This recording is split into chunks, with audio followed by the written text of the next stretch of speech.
Hello and welcome. My name is Alan, and we are back with more Insurgent Mexico.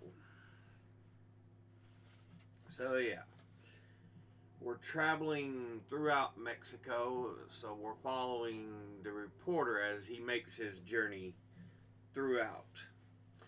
We begin with Chapter 2, The Lion of Durango at Home.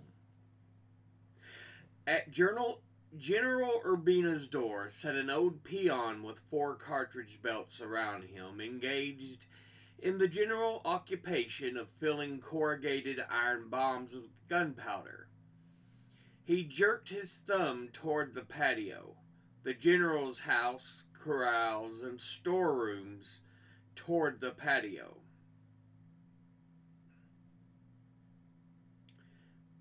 Uh, the general's house, corrals, and storerooms ran around all fours of a space as big as a city block, swarming with pigs, chickens, and half naked children. Two goats and three magnificent peacocks gazed pensively down from the roof, in and out of the sitting room, whence came the phonographic strains of the Dollar Princess stalked a train of hens. An old woman came from the kitchen and dumped a bucket of garbage on the ground. All the pigs made a squealing rush for it. In a corner of the house wall sat the general's baby daughter, chewing on a cartridge. A group of men stood or sprawled on the ground around a well in the center of the patio. The general himself sat in the midst, in a broken wicker armed chair, feeding tortillas to a tame deer and a lame black sheep. Before he kneeled, Before him kneeled a peon, pouring a canvas sack some hundreds of Mauser cartridges. To my explanations, the general returned no answer. He gave me a limp hand, immediately withdrawing it, but did not rise. A broad, medium-sized man of dark mahogany complexion and a sparse black beard up to his cheekbones that didn't hide the wide, thin, expressionless mouth, the gaping nostrils, and the shiny, small, humorous animal eyes. For a good 5 minutes, he never took them from mine. I produced my paper. "I don't know how to read," said the general suddenly, motioning to his secretary. "So you want to go with me to battle?" He shot at me in the coarsest Spanish. "Many bullets." I said nothing. "Muy bien, but I don't know when I shall go. Maybe in 5 days. Now eat." "Thanks, my general, I've already eaten." "Go and eat," he repeated calmly. "Andale." A dirty little man they all called Doctor escorted me to the dining room. He had once been an apothecary in Parral, but was now a major. We were to sleep together that night, he said, but before we reached the dining room, there was a shout of "Doctor!" A wounded man had arrived, a peasant with his sombrero in his hand and a blood-clotted handkerchief around his head. The little doctor became all efficiency. He dispatched a boy for the family scissors, another for a bucket of water from the well. He sharpened with his knife a stick he picked up from the ground. Seating the man on a box, he took off the bandage, revealing a cut about 2 inches long, caked with dirt and dried blood. First, he cut off the hair around the wound, jabbing the points of the scissor carelessly into it. The man drew in a breath sharply but did not move. Then the doctor slowly cut the clotted blood away from the top, whistling cheerfully to himself. Yes, he remarked, it is an interesting life, the doctor's. He peered closely at the vomiting blood. The peasant sat like a sick stone, and it is a life of nobility, he continued, alleviating the sufferings of others. Here he picked up a sharpened stick, thrust it deep in, and slowly worked it the entire length of the cut. Pah! The animal has fainted, said the doctor. Here, hold him up while I wash it. With that, he lifted the bucket and poured its contents over the head of the patient, the water and blood dribbling down over his clothes. These ignorant peons, said the doctor, binding up his wound in its original bandage, have no courage. It is the intelligence that makes the soul, eh? When the peasant came to, I asked, Are you a soldier? The man smiled a sweet, deprecating smile. No, senor, I am only a Pacifico, he said. I live in the Canotillo, where my house is at your orders. Some time later, a good deal, we all sat down to supper. There was Lieutenant Colonel Pablo Seafis, a frank, engaging youth of 26, and 5 bullets in him to pay for the 3 years fighting. His conversation was sprinkled with soldierly curses, and his pronunciation was a little indistinct, the result of a bullet on the jawbone and a tongue almost cut in two by a sword. He was a demon in the field, they said, and a killer, muy matador, after it. At the first taking of Torreon, Pablo and 2 other officers, Major Fierro and Captain Borunda, had executed alone 80 unarmed prisoners, each man shooting them down with his revolver until his hand got tired pulling the trigger. Oiga, Pablo said, where is the best institute for the study of hypnotism in the United States? As soon as this cursed war is over, I am going to study to become a hypnotist. With that, he turned and began to make passes at Lieutenant Borrega, who was called derisively the Lion of the Sierras because of his prodigious boasting. The latter jerked out his revolver. I want no business with the devil, he screamed amid the uproarious laughter of others. Then there was Captain Fernando, a grizzled giant of a man in tight trousers who had fought 21 battles. He took the keenest delight in my fragmentary Spanish, and every word I spoke sent him into bellows of laughter that shook down the adobe from the ceiling. He had never been out of Durango and had declared that there was a great sea between the United States and Mexico, and that he believed all the rest of the earth to be water. Next to him sat Longinos Guereca with a row of decayed teeth across his round, gentle face every time he smiled, and a record for simple bravery that was famous throughout the army.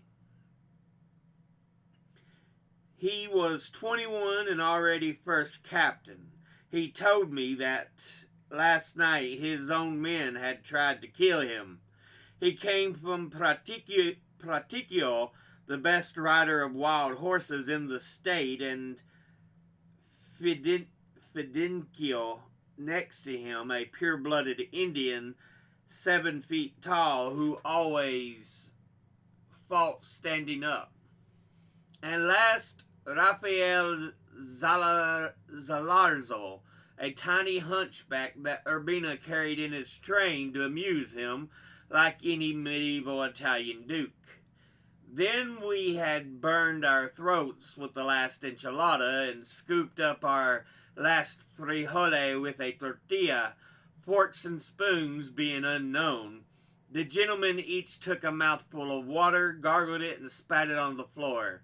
As I came out into the patio, I saw the figure of the general emerge from his bedroom door, staggering slightly. In his hand, he carried a revolver. He stood for a moment in the light of another door, then suddenly went in, banging it behind. I was already in bed when the doctor came into the room. In the other bed reposed the lion of the Sierras and his momentary mistress, now loudly snoring. "Yes," said the doctor, "there has been some little trouble. The general has not been able to walk for 2 months from rheumatism, and sometimes he is in great pain and comforts himself with aguardiente. Tonight he tried to shoot his mother. He always tries to shoot his mother, because he loves her very much." The doctor peeped at himself in the mirror and twisted his mustache. "This revolution, do not mistake. It is a fight of the poor against the rich. I was very poor before the revolution, and now I am very rich." He pondered a moment and then began removing his clothes. Through his filthy undershirt, the doctor honored me with his one English sentence. "I have much lices," he said with a proud smile. I went out and sat down and walked around Las Nieves. The town belongs to General Urbina. People, houses, animals, and immortal souls. At Las Nieves, he and he alone wields the high justice and the low. The town's only store is in his house, and I bought some cigarettes from the lion of the Sierras, who was detailed store clerk for the day. In the patio, the general was talking with his mistress, a beautiful aristocratic-looking woman with a voice like a handsaw. When he noticed me, he came up and shook hands, saying that he'd like to have me take some pictures of him. I said that was my purpose in life, and asked him if he thought he would leave soon for the front. "In about 10 days, I think," he answered. I began to get uncomfortable. "I appreciate your hospitality, my general," I told him, "but my work demands that I be where I can see the actual advance upon Torreon. If it is convenient, I should like to go back to Chihuahua and join General Villa, who will soon go south." Urbina's expression didn't change, but he shot at me. "What is it that you don't like here? You are in your own house. Do you want cigarettes? Do you want aguardiente or sotol or cognac?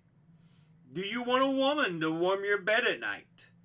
Everything you want I can give you. Do you want a pistol? A horse? Do you want money?"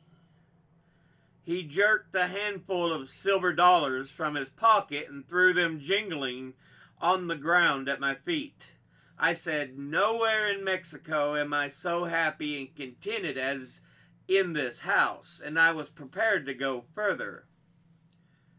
For the next hour I took photographs of General Urbina. General Urbina on foot and with and without a sword, General Urbina on 3 different horses, General Urbina with and without his family, General Urbina's 3 children on horseback and off, General Urbina's mother and his mistress and the entire family, armed with swords and revolvers, including the phonograph produced for the purpose. One of the children holding a placard upon which was inked General Tomas Urbina. Chapter 3, the General Goes to War. We had finished breakfast, and I was resigning myself to the 10 days in Las Nieves when the General suddenly changed his mind. He came out of his room roaring orders. In 5 minutes the house was all bustle and confusion, officers rushing to pack their serapes, mozos, and troopers saddling horses, peons with armfuls of rifles rushing to and fro. Patricio harnessed 5 mules to the great coach, an exact copy of the Deadwood stage. A courier rode out on the run to summon the tropa, which was quartered at the Canotillo. Rafaelito loaded the General's baggage into the coach. It consisted of a typewriter, 4 swords, one of them bearing the emblem of the Knights of Pythias, 3 uniforms, the General's branding iron, and a 12-gallon demijohn of Soto. And there came the tropa, a ragged smoke of brown dust. Miles along the road, ahead flew a little squat black figure with the Mexican flag streaming over him. He wore a floppy sombrero loaded with 5 pounds of tarnished gold braid, once probably the pride of some imperial hacienda. Following him closely were Manuel Paredes with riding boots up to his hips, fastened with silver buckles the size of dollars, beating his mount with the flat of his saber. Isidro Amayo, making his horse buck by flapping a hat in his eyes. Jose Valiente, ringing his immense silver spurs inlaid with turquoises. Jesus Mancia, his flashing brass chain around his neck. Julian Reyes, with colored pictures of Christ and the Virgin fastened to the front of his sombrero. A struggling tangle of 6 behind, with Antonio Guzman trying to lasso them, the coils of his horsehair rope soaring out of the dust. They came on a dead run, all Indian shouts and cracking revolvers, and they were only 100 feet away, then jerked their little cow ponies cruelly to a staggering halt with bleeding mouths, a whirling confusion of men, horses, and dust. This was the tropa when I first saw them. About 100 they were in all stages of picturesque raggedness. Some wore overalls, others in charm jackets of peons, while 1 or 2 sported tight vaquero trousers. A few had shoes, most of them only cowhide sandals, and the rest were barefooted. Sabas Gutierrez was garbed in an ancient frock coat, split up the back for riding. Rifles slung at their saddles, 4 or 5 cartridge belts crossed over their chests. High, flapping sombreros, immense spurs chiming as they rode, bright-colored serapes strapped on behind. This was their uniform. The General was with his mother. Outside the door crouched his mistress, weeping for her three children around her. For almost an hour we waited. Then Urbina suddenly burst out of the door. With scarcely a look at his family, he leaped on his great gray charger and spurred furiously into the street. Juan Sanchez blew a blast on his cracked bugle, and the tropa, with the general at its head, took the Canotillo road. In the meanwhile, Patricio and I loaded 3 cases of dynamite and a case of bombs into the boot of the coach. I got up beside Patricio. The peons let go of the mules' heads, and the long whip curled around their bellies. Galloping, we whirled out of the village and took the steep bank of the river at 20 miles an hour. Away on the other side, the tropa trotted along a more direct road. The Canotillo we passed without stopping. "Arre, mulas! Putas! Hijas de la ho!" yelled Patricio, the whip hissing.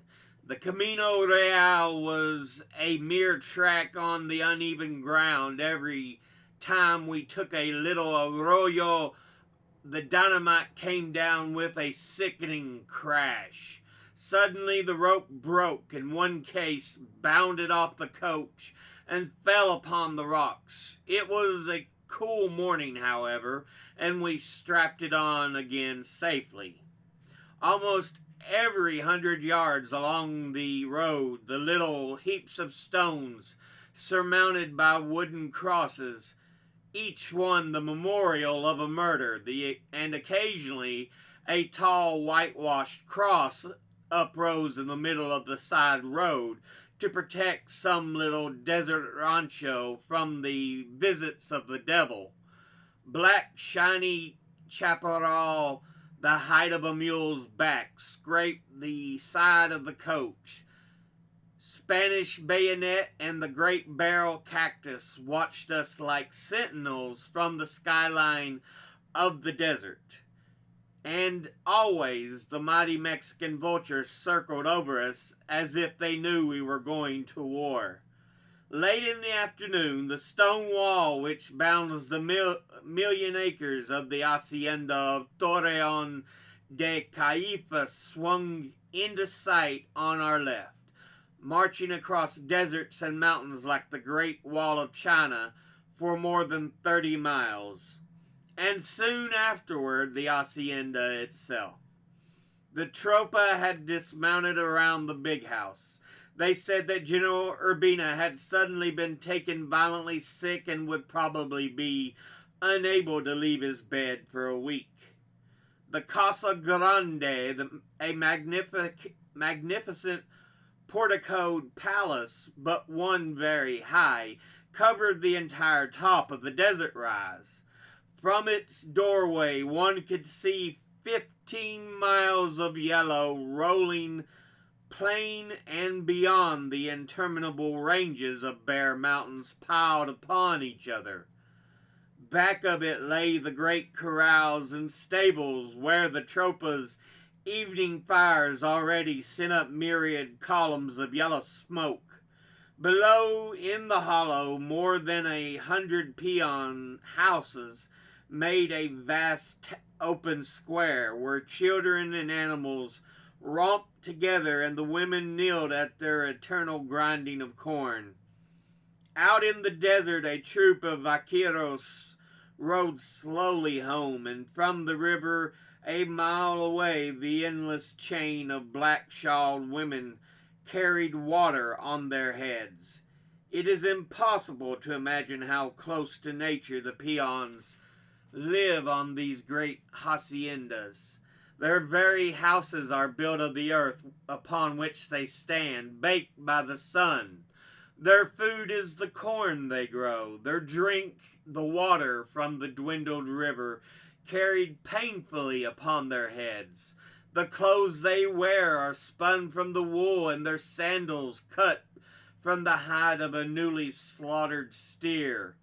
The animals are their constant companions, familiars of their houses. Light and darkness are their day and night.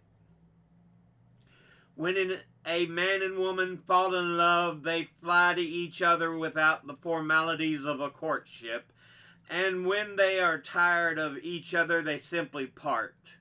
Marriage is very costly, 6 pesos to the priest, and is considered a very swagger extra. But it is no more binding than the most casual attachment. And of course, jealousy is a stabbing matter. We dined in one of the lofty barren salas of the Casa Grande, a room with a ceiling 18 feet high and walls of noble proportions, covered with cheap American wallpaper. A gigantic mahogany sideboard occupied one side of the place, but we had no knives and forks. There was a tiny fireplace in which a fire was never lighted, yet the chili of death abode there day and night. The chill of death abode there day and night.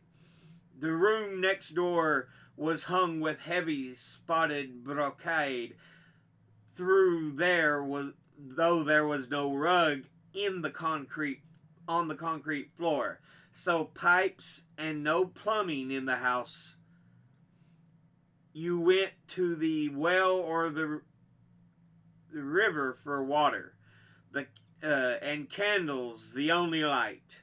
Of course, the dueño had long fled the country, but the hacienda in its prime must have been splendid and as uncomfortable as a medieval castle.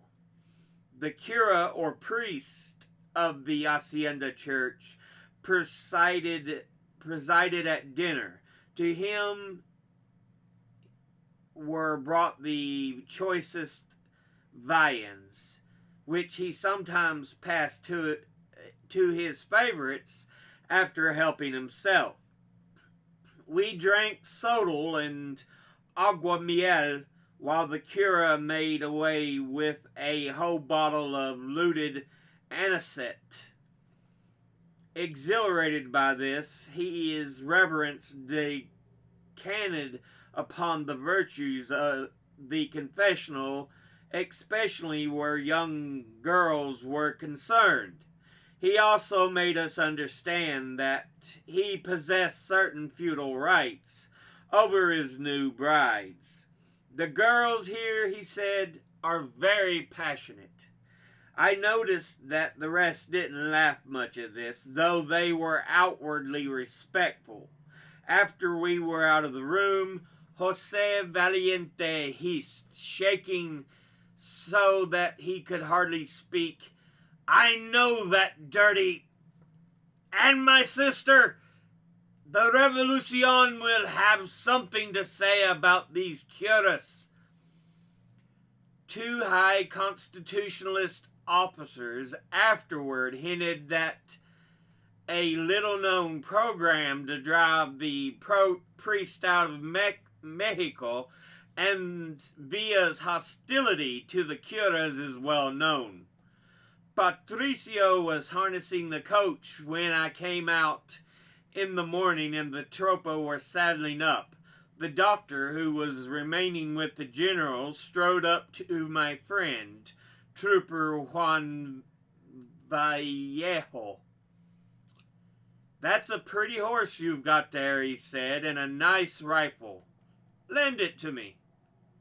"But I haven't any other," began Juan. "I am your superior officer," returned the doctor, and that was the last we ever saw of doctor, horse, and rifle. I said farewell to the general, who was lying in torture in bed, sending bullets to his mother by telephone every 15 minutes.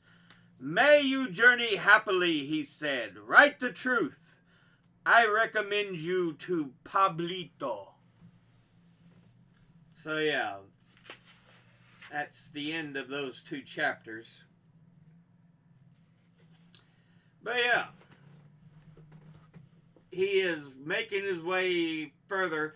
At first, he didn't know how long he would be ending up staying at the first hacienda.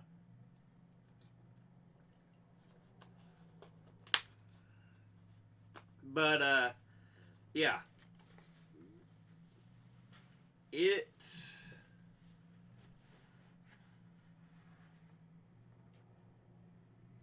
he ended up convincing the general, I guess, to go ahead and move along to the next area.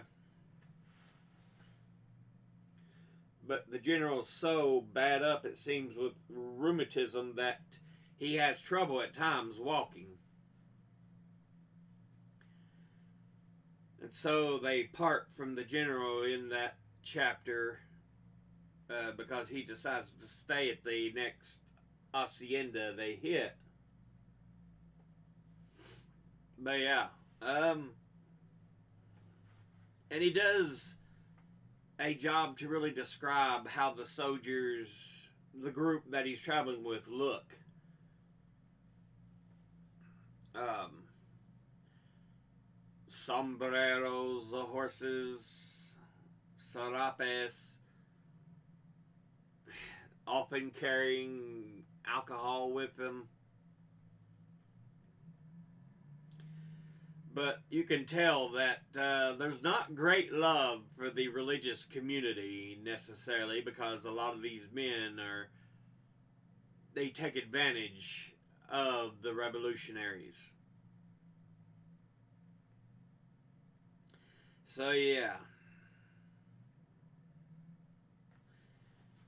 But in the next chapter, La Tropa on the March.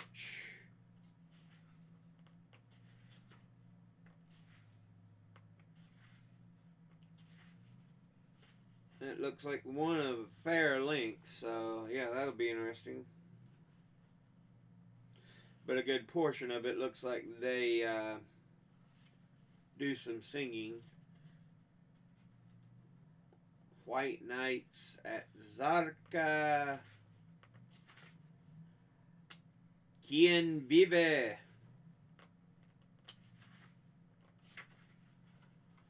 An outpost of the revolution.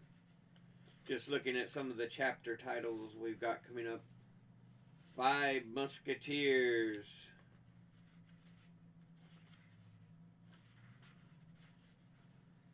The Last Night.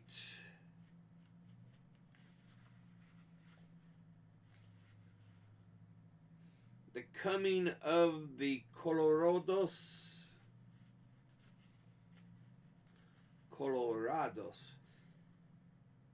Meester's Flight.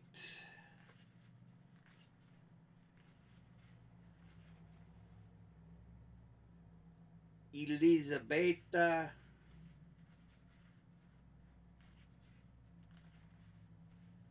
Part 2.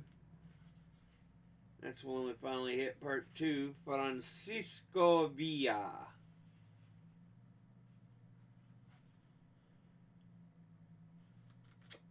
So we're going to spend the amount of time quite a bit on the travels. But yeah. We're getting a look at war-torn Mexico during the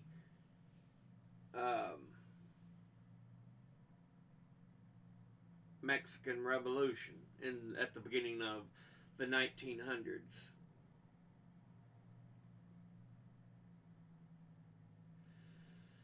So yeah.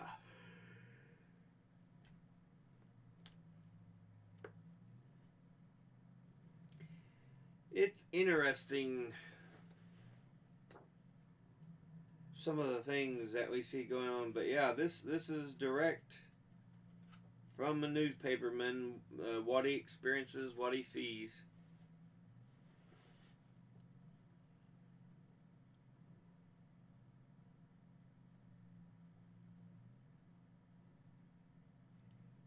So yeah.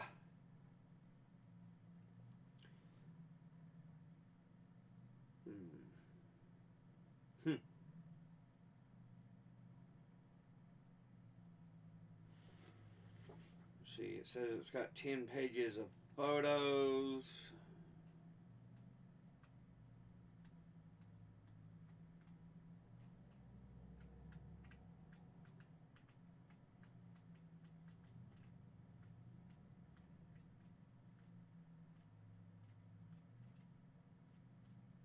Oh, there they are. So we got photos. President Porfirio Diaz, Francisco Madero camping with the rebel army, Venustiano Carranza and staff, General Pascual Rosco, General Victoriano Huerta, Emiliano Zapata, and officers, Huerta's federal troops at Torreon, Francisco Pancho Villa, Maclovio Herrera, Rodolfo the Butcher Fierro, Mexican rebels, more Mexican rebels, Villa's troops attacking Juarez, Villa's troops entering Juarez, federal troops executing captured rebels, and a dead Mexican rebel. Those are the pictures. They've got the titles too, so yeah.